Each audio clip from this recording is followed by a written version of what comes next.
Okay, so we're week 9 this week, and we're in the last part of chapter 3. Chapter 5, not 3. Last part of chapter 5, so got it here, and where we left off last week was at the top of page 121, where model a building from an AutoCAD plan starts. So with this chapter, we started out with importing a raster image and drafting off of there, and then we drafted just based on a sketch. And so this week we're ending up chapter 5 with modeling based off of an AutoCAD plan.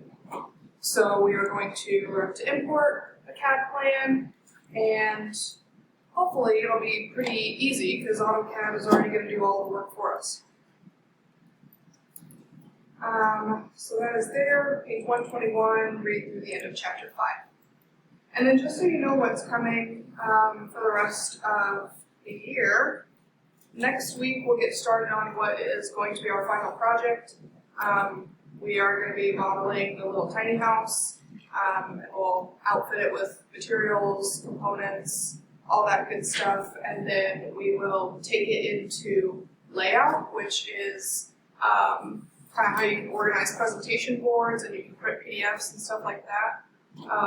And so that'll be your final project, is just kind of getting some floor plans, sections, views of your tiny house once it's all decorated and nice. So we'll start that next week. And we'll have exercises each week on that tiny house leading up to your finals week, which is the week of May 6th. Yeah, so I think it's the 8th for the Wednesday night. Yes, and so we actually won't meet during finals week. I don't have a final test for you or anything. It's just going to be turning in that final presentation. So we won't meet that week, and then I'll keep talking about this as the time gets closer. But May 10th will be the last day that you can get all assignments in. So hopefully you can use that finals week to get your final presentation and any other assignments that are overdue at that point. If it comes to me after May 10th, I will not grade it, and it will be a 0. Okay, so our exercise this week, modeling a building from an AutoCAD plan. So before we kind of jump in, there are a few things that you can do to prepare an AutoCAD file to be imported into SketchUp so that it doesn't slow your model down. If it's a big building that you're drafting off of, then it probably will slow the model down a bit, but there are some things that we can do to try and help that a little bit.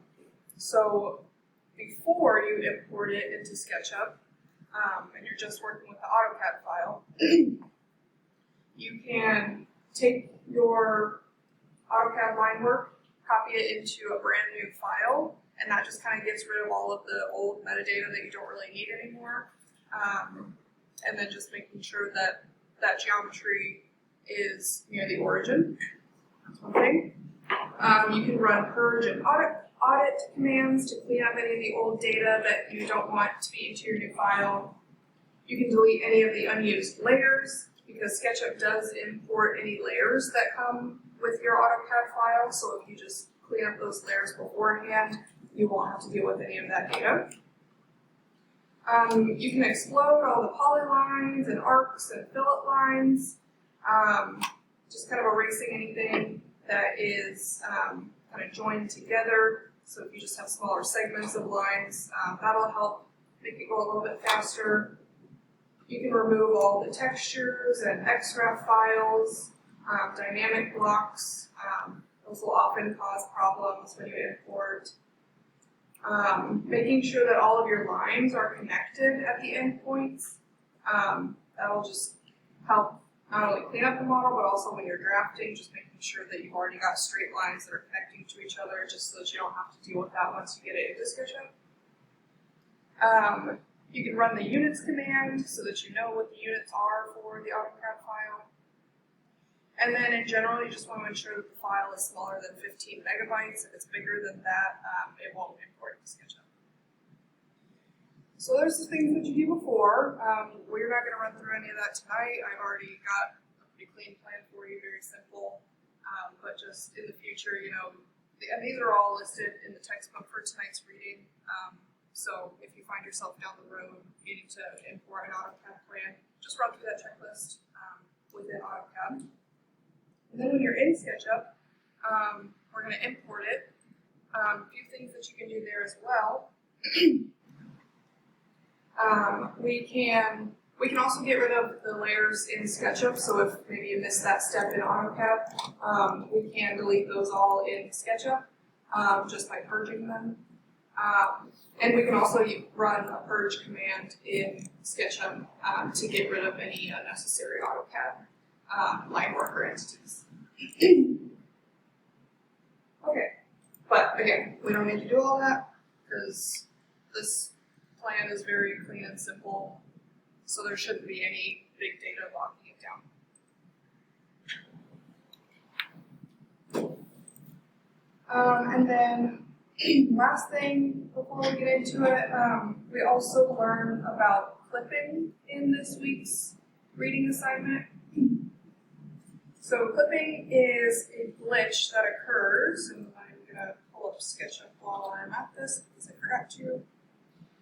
Clipping is a glitch that causes faces to partially disappear when you're orbiting and zooming.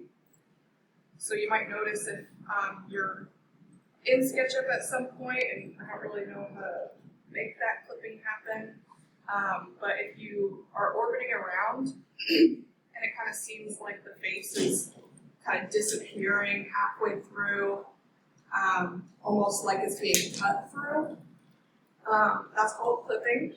It occurs when geometry is very small or very large, or when it's located far from the origin. And sometimes this can happen after you import an AutoCAD. And if you ever find yourself in that situation where you're like, why is this kind of being weird and glitchy? Just use the zoom extends command. I think we talked about that one. I don't remember when we talked about that one. But it's one of these little magnifying glasses here. This one with the 3 arrows kind of coming off of it. That just makes it so your window is showing just what's in the model. It'll get you back to where you need and hopefully solve that clipping issue. And then another thing that is mentioned, so if you do run into that clipping and maybe the cause is because you're really far away from the origin, you can easily get things back to the origin. Let's say it's way out here. I could come in here, move this, grab the specific endpoint that I want, making sure that I'm super lined up with it, zooming back in here and making sure that it's completely aligned. But SketchUp has a really nice, quick, and easy way to do it. If you grab everything that you want to move to the origin, grab the move tool, so I just hit M on my keyboard for move, and then you click on the endpoint that you want to be at the origin point. So I'm just going to click on this endpoint here, and then before you do anything, just immediately type the bracket symbol, and then 0, 0, 0. Actually, my number lock is not on. Let's see. There it is. Bracket 0, 0, 0, enter. That endpoint went straight to the origin point. And you can really do that with any coordinates that you have. Let's say I'm going to move this guy, and maybe I've got another object that I want to be lined up with this one. Let's say that I want this endpoint here of this object to align with this endpoint here of this object. I can essentially do the same command. I just need to know the coordinates of that endpoint that I'm trying to align to. And to find that out, I can use the text command. it looks like this white box that says A1 and it's got an arrow next to it. I think you can also find it up here if you go to Tools and down to Text. And then if you click on that endpoint that you want to know the coordinates of and just kind of pull it away, you might have to click away from it a couple times.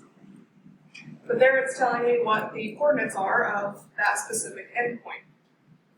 So then I can do the same thing where I go and grab my other object using the Move tool, click on the endpoint that I want to align with that coordinate point, and then type the bracket, and it looks like that one is at 10 foot, comma, 10 foot, comma, 0.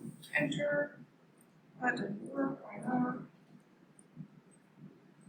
Let's try again. Bracket. 10 foot, comma, 10 foot, comma, 0, enter, there it goes. And it'll automatically align that endpoint that you specified to whatever coordinates you specified. Does that make sense? Okay.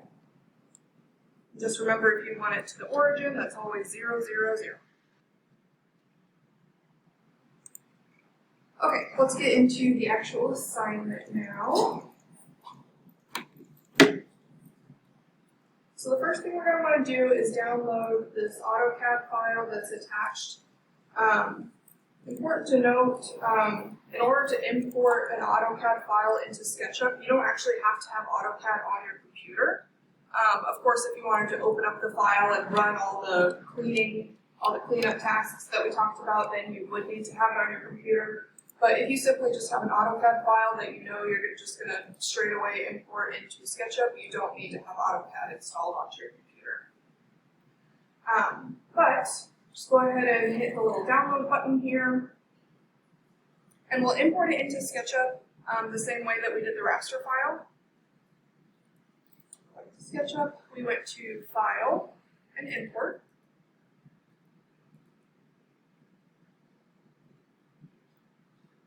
Slowly but surely. And then just navigate to that file that you want to import. So mine's here in my downloads. And you can hit options here before you before you import. It'll give you a couple options here. Usually you're good with just keeping the default. The only thing, this preserve drawing origin, I would usually say to keep that unchecked. Otherwise, it will align AutoCAD's origin to SketchUp's origin, and maybe that's okay, but maybe your AutoCAD file is way far away from the origin. If you keep that unchecked, then the AutoCAD file will just automatically come into SketchUp at the origin, which is typically what we want. So I usually just leave that unchecked. And then for the units, I'm actually going to change this, and we should all change it to inches, just because I know that that's the way the AutoCAD file was drafted. It was drafted in inches, so we'll just specify the units as inches. But you can see all the different options there, and if you just did model units, it would just automatically read what's in the AutoCAD file. But I'm going to change it to inches because I know that it's in inches. Okay, and import. And this little dialog box that comes up is just telling you what's being imported from the AutoCAD file. So it's telling me that there are 2 layers inside the file, there are 3 arcs, and 52 lines. And then it also tells me what's being ignored. So SketchUp does not import blocks. It doesn't import text or dimensions, anything that's more of like annotation. It's really just going to give you that geometry, so lines, arcs, layers, things like that. So we'll just hit close. And here it is. You might recognize this from 2 weeks ago. Well, I guess 3 weeks ago because we had spring break. Yeah. The options doesn't pop up. What do you do? There is no option button. Okay. And then when you import it, it imports as a component. We are going to explode it. Sorry, I need to pull up my instructions over here on the other screen.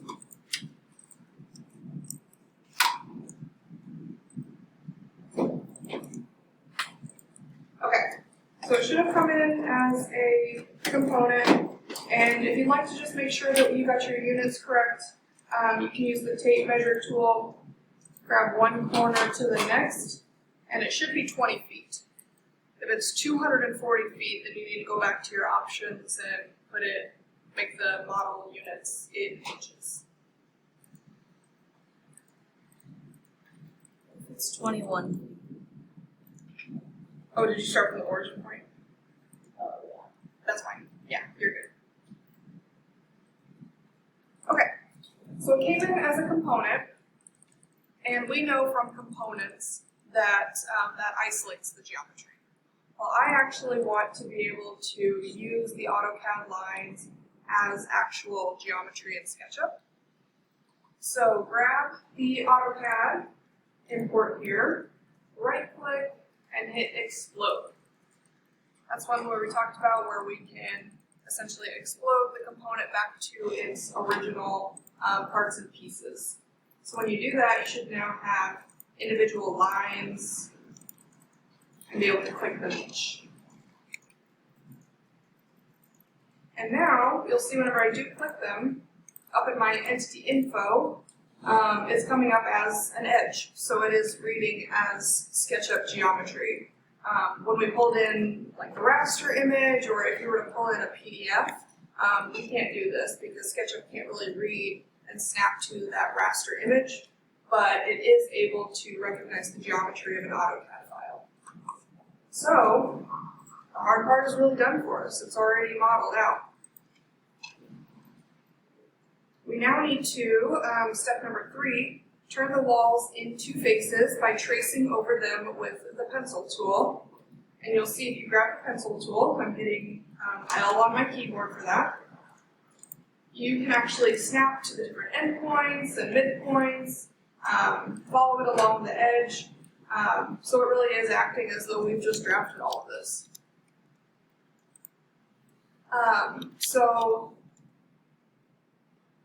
usually just one line is enough to form a face. Right now I don't have a face in between here after exploding the component into its individual lines, but we just need to tell SketchUp to fill the face. So usually, back to our pencil tool, usually you just need to go over one of those lines, and it should fill in that face for you once it finds that continuous loop. So we'll do that until you find your surface for your walls. We're going to leave the window and the door openings just open right now. Don't worry about them. This is the window. You can't really tell it's a window here, but that's where the window is. So then we'll need to fill in this little area here, because that part's a wall. And you can see when I did that, SketchUp said, oh, there's also another face over here. I don't really want that one right now. You can just click and delete it if you didn't need to fill that face. Really, I'm just focused on the walls right now. And then don't forget this little column down here. We'll fill that guy in. So you'll notice if I draw the line on the outside where it's not really sharing any other geometry, there's nothing else to fill on this side, then it's not going to fill anything else. But if I put my line on this side where there is still more geometry that will fill, that's when you're getting those other faces that are filling. So it's not a big deal. You can just select and delete them if that's not the face that you meant to fill. And you should still be left with the ones that we did fill. So at this point, you should probably have 3 different surfaces. One is the majority of the walls here. Another one is for this small area next to the front door that we had to fill in. And finally, this little column up here. And then we'll use the push-pull tool to bring the walls and that column up 10 feet. So I'm hitting P on my keyboard for push-pull, grabbing each surface, typing 10-foot, enter. And then we should be able to just double click those other surfaces. SketchUp will remember the 10-foot that you just extruded. So we should be able to double click those other two surfaces to automatically pull them up to 10 feet.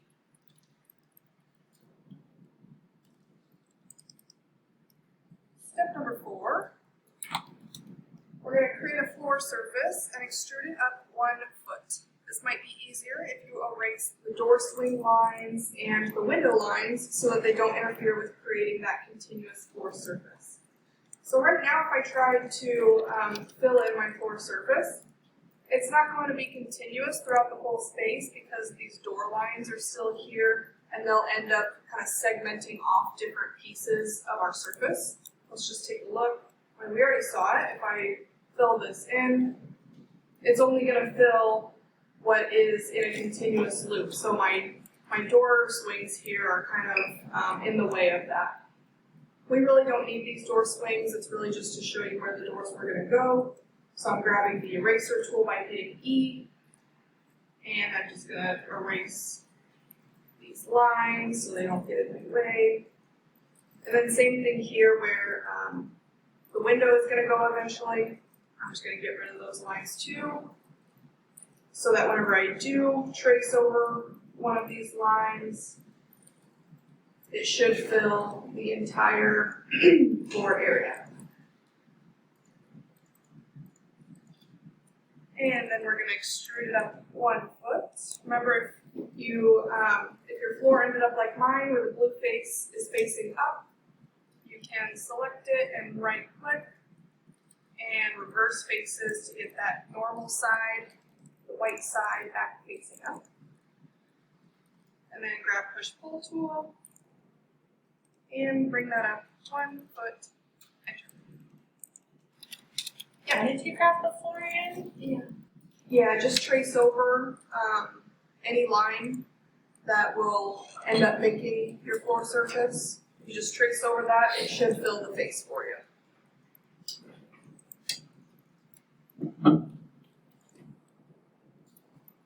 Okay, and then let's not forget this little step down here. We'll do the same thing with your pencil tool.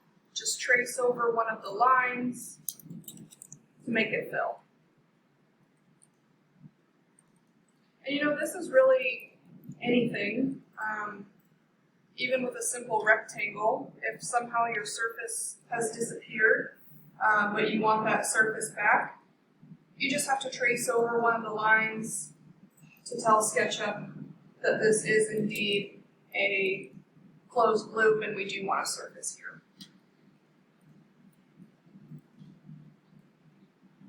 Alright, and then with this little step here, push pull, bring it up 6 inches. You can either type in 6 inches, or if you've got this line here, if you line it up with the midpoint, since we just extruded the floor surface 1 foot, that midpoint should give us 6 inches. Whichever you prefer.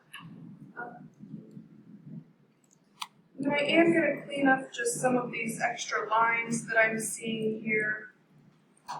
Looks like our stair line came with us when we extruded the floor surface. And then I also have a little extra random line here that I'm going to clean up. This is just kind of for your own moral cleanliness.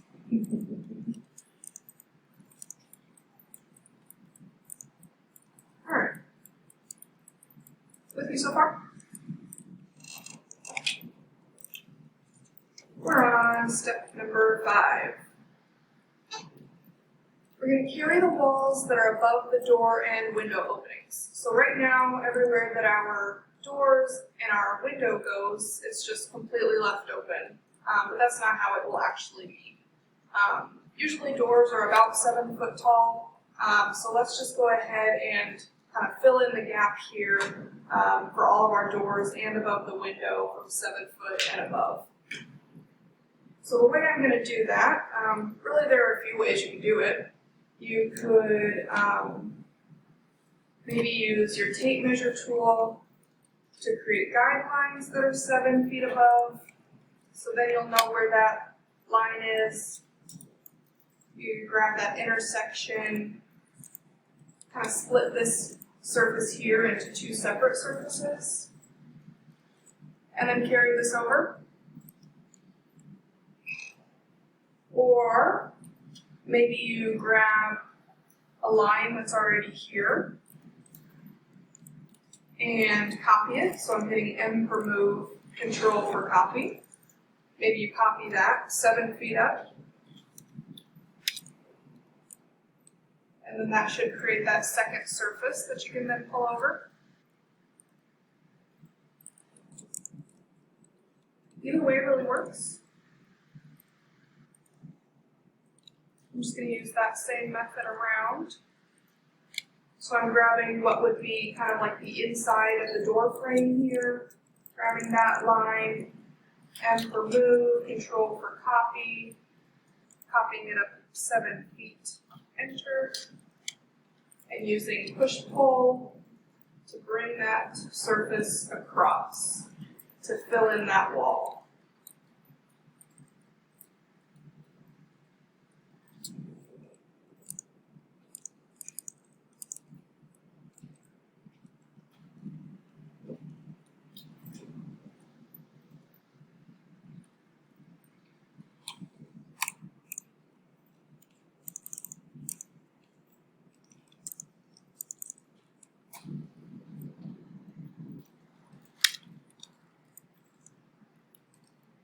Right, and then we're also going to do that for the window here. We're going to create the sill of the window, or the wall that goes below the window here. And let's see here, we're going to do that with our windowsill being at 4 foot above the floor. So I can basically do the same thing. Grab that line and remove, Control for copy, and just copy that 4 foot up.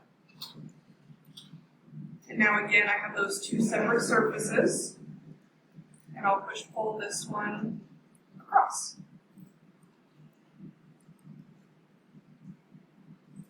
And then you've got a bunch of extra little lines here. Maybe you've got a guideline that you want to erase. Just do a little bit of cleanup. Bring those back to one whole surface. So you see I've got my lines here, so it's separating my wall into 3 separate surfaces. I just want to erase those lines that are between the surfaces so that we just have one complete surface.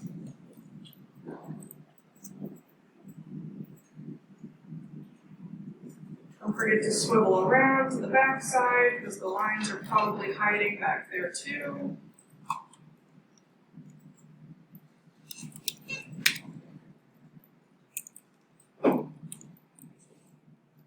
There you go. So last time we created the openings by creating guidelines on the surface of the wall and then just tracing around those guidelines. So there are plenty of ways that you can achieve the same result. Just kind of showing you, what might work best for you.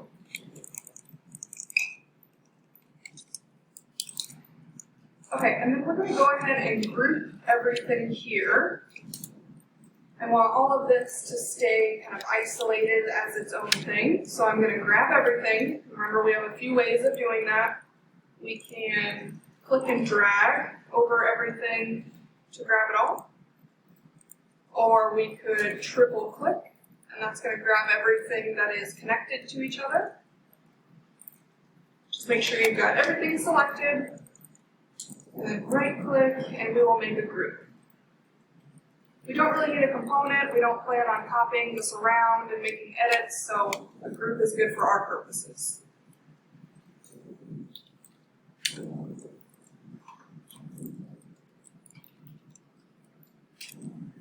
Now we're on step number 6.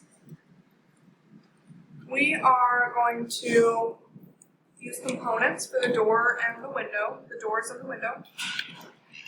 You can either use the ones that you saved 2 weeks ago when we created our collections folder. If you'd like to use those, That folder would have to be on this computer. I'm not sure if, IT sometimes does their sweeps. But if you're just still on this computer, you can go to the components panel over here in your default tray.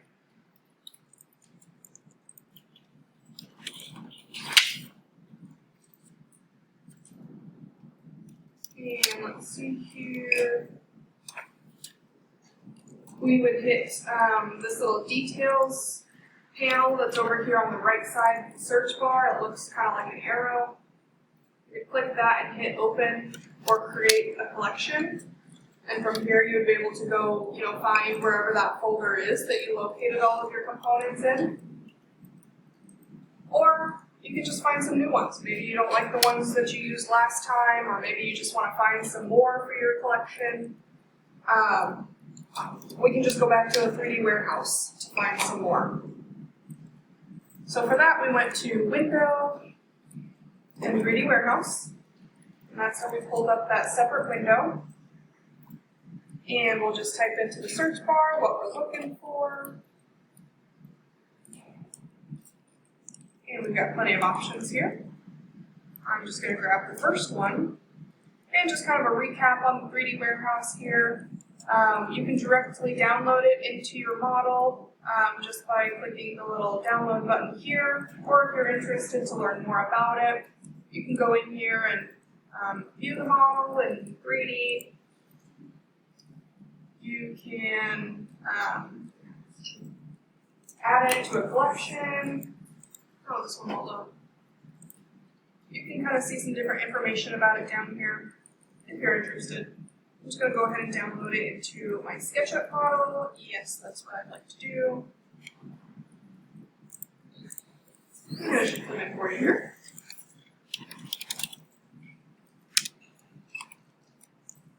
I'm going to just go and line it up where your opening is. And we might need to scale it a bit. Looks like mine's a little bit oversized. So I'll grab the scale tool. If you go from the corners, that's going to scale it kind of uniformly, both horizontally and vertically. It'll scale it all at the same time. But if you grab from the sides here, that'll let you go just in one direction at one time. So if I just want to move horizontally, or if I just want to move vertically. So I am going to do each at one time. And then once you hit that opening, it should snap for you.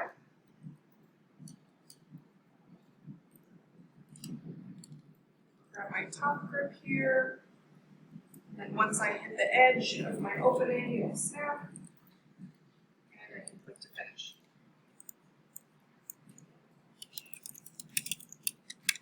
And now I'll go find a window, back to the 3D warehouse.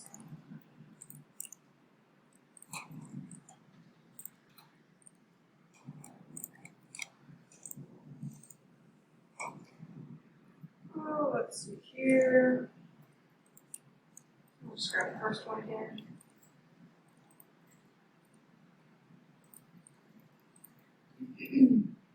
Stick that one in its place. And use my scale tool.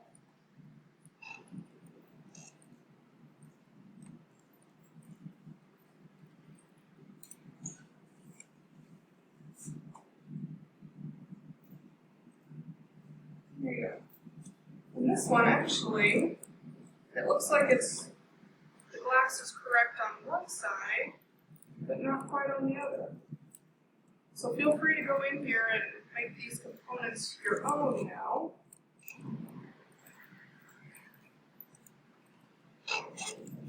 What we did before with the bookcase, when we had this problem, was we just hid the back face. So if I hide that back face of the surface that has my glass, now I should be able to see through. We don't see it in the default tray with the door and the window. Do we? Alright, last step here, step number 7. We are gonna create, well, of course, go ahead and, put your doors all over. I'm not gonna make you sit here and watch me just copy a bunch of doors around. But we're gonna create a sloped roof. So the good thing about how we grouped all of this geometry before is that's now all isolated. So once we start to model our roof on top of everything, it's not gonna stick to any of our walls that we've been creating. So we use the rectangle tool to create a surface that covers the entire top of the house. So I'm hitting R on my keyboard to pull up the rectangle tool. And I want it to cover the whole thing, so I'm going to start maybe at this back corner and bring it all the way up to this front corner. And you'll notice that you can see the lines through the surface, but actually they're not cutting your surface because that geometry is grouped, so it's not going to affect what we're doing now. As long as all of that stays inside of the group, it won't affect what we're doing up on our roof. And then we'll offset the edges 6 inches outward, just give us a little bit of an E. So I grabbed the offset tool, hover on top of that rectangle we just made, click that surface, and start to pull outward. Type enter for 6 inches. And then now, that 6-inch offset that we just made is its own surface, but really I just want it to be one whole surface, so we can just get rid of those original lines. Unfortunately, with SketchUp, when you offset, there is no option to erase the existing lines. Like AutoCAD gives you that option, SketchUp does not, so we have to go manually delete those lines. So now you should have one continuous surface, and we've still got our 6-inch overhangs. Go ahead and orbit to the front of the house here, and we are going to make kind of the pitch for the roof. So to do that, we'll create some guidelines with the protractor tool. We haven't gotten to the protractor tool just yet, but it'll be, it looks just like a protractor. It's yellow, probably near your tape measure. If you don't see it in kind of your icons that you have, it should be under Tools and Protractor. And it's actually going to look just like the Rotate tool when we click on it.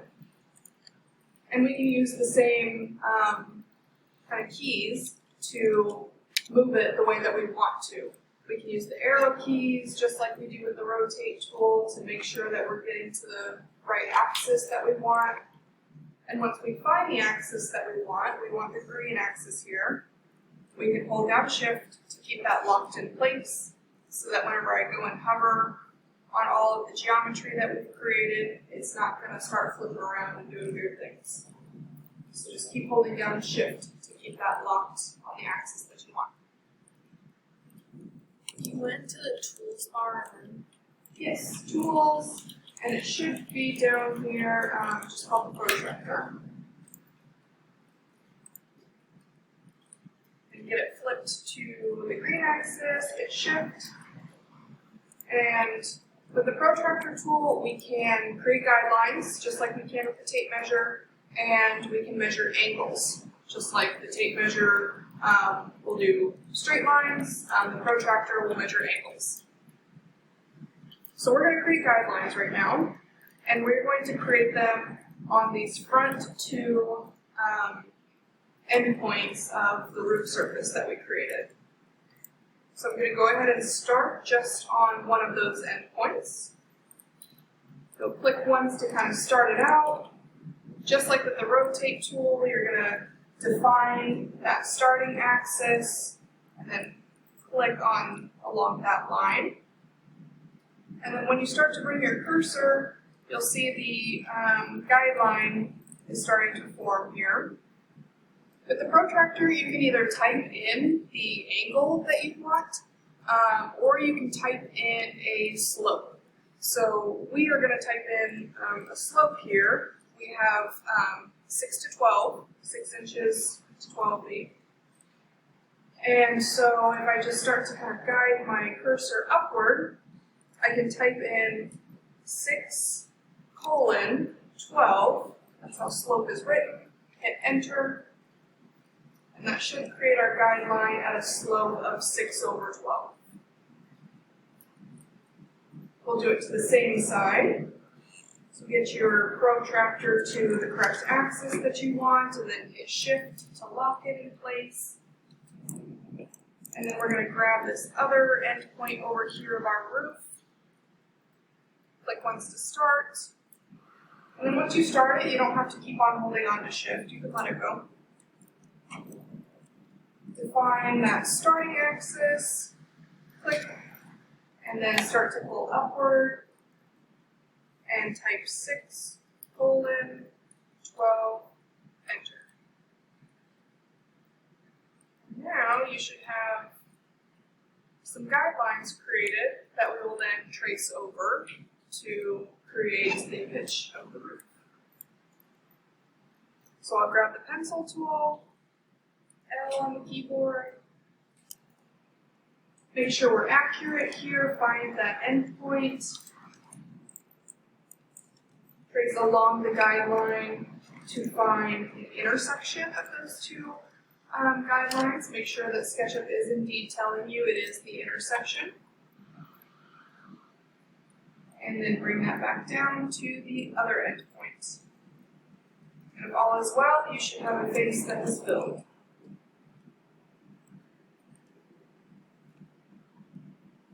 And then we'll just use the push-pull tool to extrude that back all the way to the back side of the roof. And then just hover over that endpoint. Let me do that again. If you hover over that endpoint, that'll make sure that you are indeed finishing it right where we want it.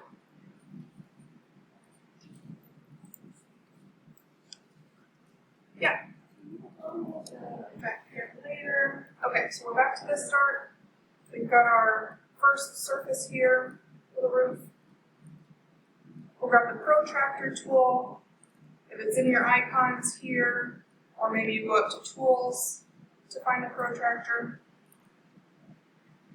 You can use, you can either hover over a face to kind of get the right axis that you want it, or if you're kind of out in space here, you can use your arrow keys on the keyboard to find those different axes.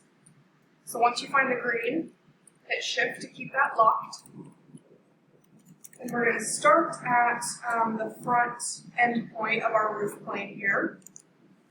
We'll click on that end point to start. And then just like with the rotate tool, we've got to specify that first plane here.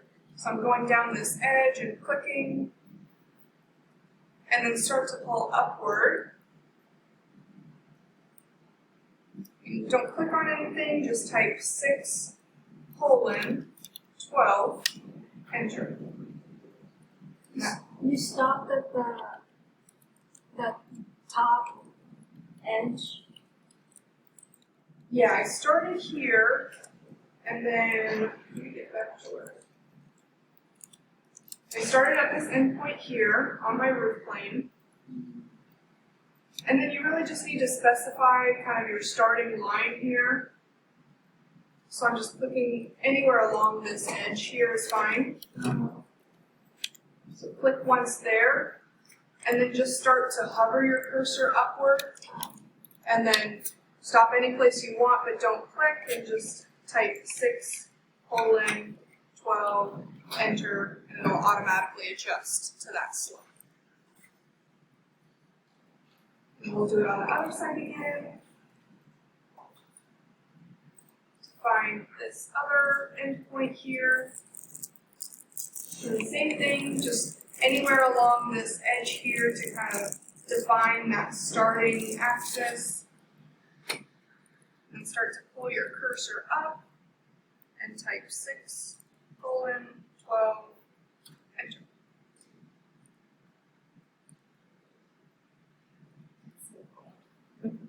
And then we used our line tool to just go over these guidelines we created, finding that endpoint, snapping to the intersection, and the other endpoint. Use push-pull to grab this space, pull it back all the way to the back side of that roof plate. And then we can delete our guidelines. Go up to edit and delete guides if you want to delete them all. And then one last thing I just want to show with the protractor tool, just to show you how it also measures. So we use it to create guidelines, but we can also measure angles with it. So if I click on the end point here of one of those angles that I created, we'll do the same thing. We'll just click once on that starting point. Click on your starting line here, just anywhere is fine. And then if you click again on that angled portion, it should tell you down in your measurements box is about 26.6 degrees, which would have given us our 6/12 slope. You can do that with anything. I can even measure this, even though I know it's a 90-degree angle. You just have to choose that starting point, the corner point of the angle. I'm losing my geometry lingo here. I don't remember. I feel like that has a name. I don't know what it is. Start along one of your lines here, click anywhere, and then go click on the other line for the angle you want to measure. And there it's telling me 90 degrees. And that's it. That is your assignment tonight. Any questions? Okay, awesome. Well, I'll be here.